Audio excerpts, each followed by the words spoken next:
So what have we done? At the start of the year, we set up year level teams, which was a different process than what had been at one of the schools in the past.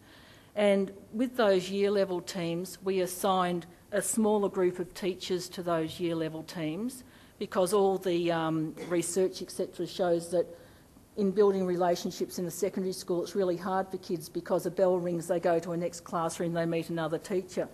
So these year level teams, in the main, kids meet 6 or 7 teachers on a regular basis. Now, there are problems with it, but really the main function is so you can start to build relationships.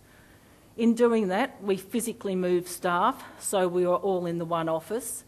Much like primary schools, I think primary schools are sensational. You do so much logically that we then all of a sudden change in secondary schools. Well, now we're trying to revert back.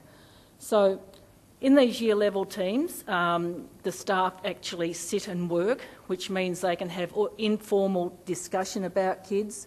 We have team level meetings once a week so that we can discuss curriculum, to make sure that the year level team curriculum is appropriate for those particular students.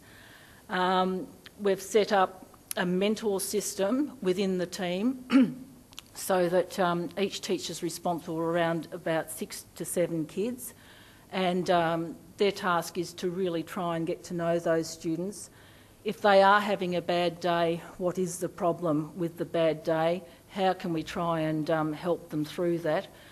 Their task is also to ring up the parents or the family that the kids are living with, and to try and build some relationships there, and try and ring up on good days and bad days. Now, that's really frightening for many teachers, to ring up and say that your child isn't as lovely as you think they are. But if you have rung up earlier in the year and said something nice about the kid, at least you've got a little road in. So the mentor system was set up, and also a subject that every student from year 7 to 12 does once a week.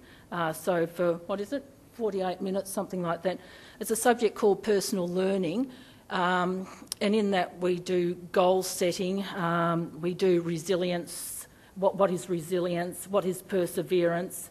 What are your rights as a student?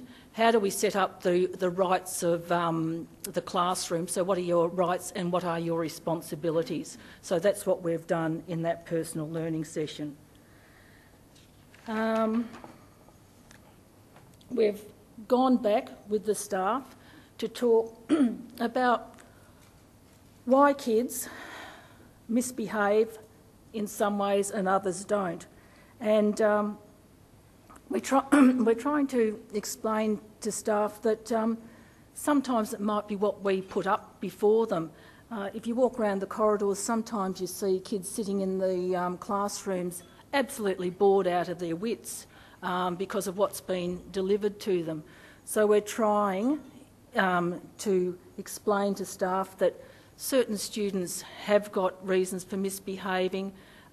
Maybe we've got something to do with that, but to keep going and trying to improve that setup all the way through. We've got a hands-on learning program to try and help some kids that really have difficulty within the classroom.